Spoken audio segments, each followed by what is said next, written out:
Hello everyone, my name is Rudy and I am a RC racing sailboat racing captain, skipper, and electronics engineer. And I want to show you guys something cool. For all of you who have any battery powered boats, whether they're sailboats, power boats, whatever, but any boat that you put in the water that you have batteries, you need batteries for, either for the radios or for the motor or whatever. This is a great solution. One of the problems with boats and electronics is you got to keep them dry. And that means you got to seal them up real well. Well, how are you going to charge the batteries or replace the batteries? But even with a rechargeable battery, how are you going to charge those? If you have to open up the seal, open up the hatch, and plug the battery in. Okay, so this is now a off-the-shelf wireless charging system for boats where you put it in and you seal it up and you never have to open it up again. So let me just first show you the system complete and as it's running, and then I'll show you how it's put together, and I'll make a list down below of all the parts that you can purchase off the shelf that you can put your own system together very quick, with the exception of only one thing that you have to build for yourself, and somebody in your group probably has the ways to do that, but it's fairly straightforward. So what are we looking at here? We are looking at your battery. In this case, it's a 700 milliamp hour lithium iron phosphate battery, okay, 6.4 volts. We've got our receiver over here. We've got it plugged in, as you can see it, right over here to the voltage input power side. And we have a Y cable, a splitter, coming up to a connector that goes into the output of your standard charger. This is a standard battery charger that picks up from USB, a standard USB-A male plug, just like you would plug into any computer.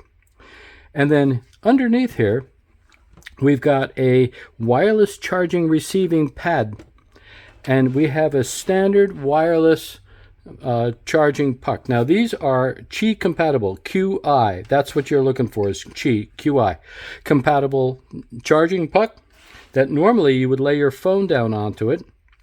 But in this case, we're going to flip it upside down to the wireless charging pad. You can see that the charger's light is going to come on in a second. There it is. And this comes out as USB-C. Now this is the adapter from a USB-C female to a USB-A female. So this is an off-the-shelf device. So is this. So is the wireless charging pad. You can buy the chargers for the battery, whichever one you want, LiPO or LiPo, whatever you like to use. Feed that in, split it, feed half of it to your receiver and the other half to your battery. So let's notice that when I pull this off, notice that the light turns red. There's no charging going on. When I make the connection, that light will turn blue. Just like that. So now you can see that it's shining blue. I can turn the light off for a second here so you can really see it. Okay? So now the other thing is, the last trick you may need to do on your boat is, if you have a boat that does not have an external way of turning on and off the battery, in other words, having a switch right in line with this connector, okay, you can get yourself off of Amazon. I'll put the link below. Off Amazon, you can get yourself a water resistant double pole single throw battery, so you can throw both sides, the positive and negative side, together with a screw-on deck cap with a rubber cap on it, and you just drill a hole through the deck, put that through, screw it on, and screw the cap waterproof rubber cap on, and you've got yourself a waterproof toggle switch for the power. And with that, you never have to mess with it again. So let's take a look at how this is put together. And you can see we've got our USB-A here.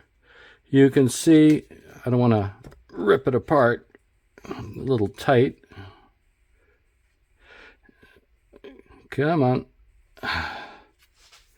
Let me take this off camera. There we go.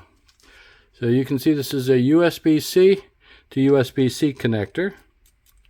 Very snug. And this, obviously, you know what these connectors are. These are your typical Futaba connectors.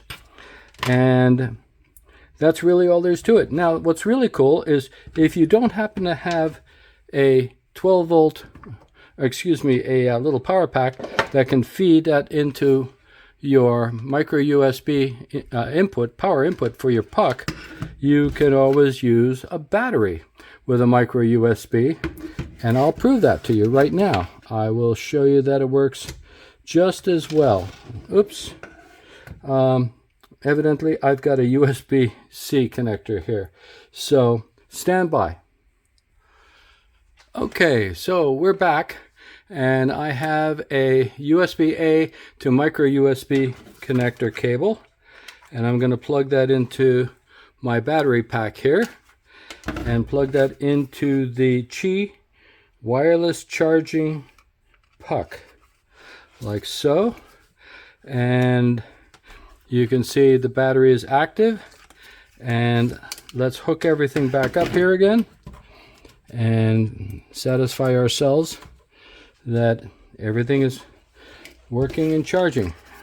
I got the red light, should get the blue light here, and there we have it.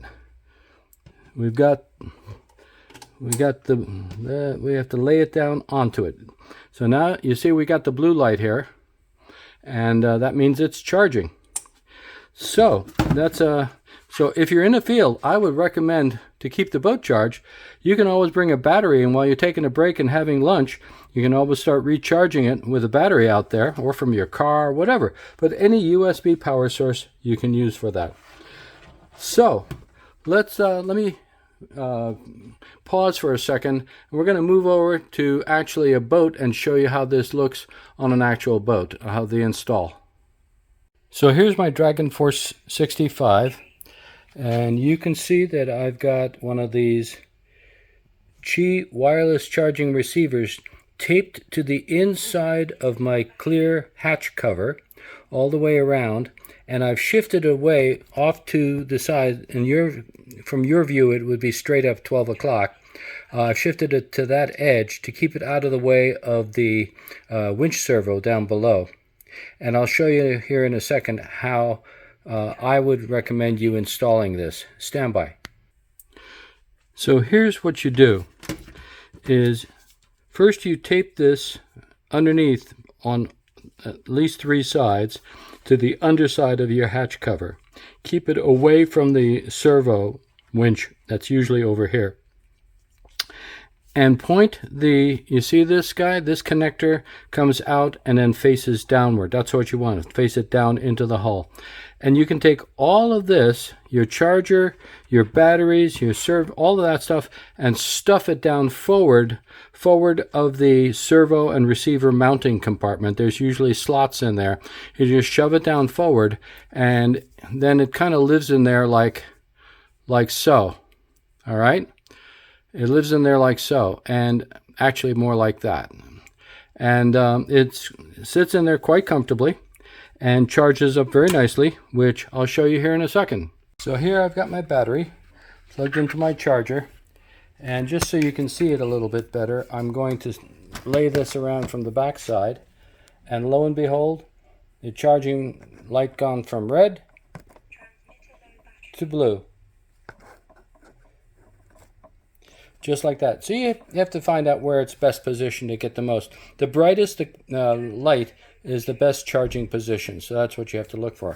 So you can leave this charge overnight. So my recommendation is when you're done sailing, what you do is you turn everything off, charge up your transmitter, and or maybe not. And then the night before you're ready to go sailing or boating with your electronics, what you can do is just simply plug it in, just like you see it here, and probably to a little power pack at home, and let it charge overnight. And that way it's going to be charged up by morning while you're charging up your transmitter. So now you see it's cycling, and that's because the battery in this case is pretty close to full. Can't take much more of a charge. So anyhow, so that's what to look for, and that's how it's installed. So hopefully you've had an opportunity to see just how easy it is to set up a wireless charging for your boat electronics, and you never have to break the seal on it again. Do a really good job sealing it up and mounting everything, and you're good to go. So again, my name is Rudy, Las Vegas, Nevada, and hope to see you in the comments. If you like this video, be sure to subscribe or to make comments, like the video. Give us a thumbs up, and I'd love to hear your comments. I really would, if you have any ideas. But I'll put all of the links to all the components in the description below. And let me know if you've actually built one of these and have had success, or if you have any issues. I'll follow the channel. Thanks again, and have a great day. Bye-bye.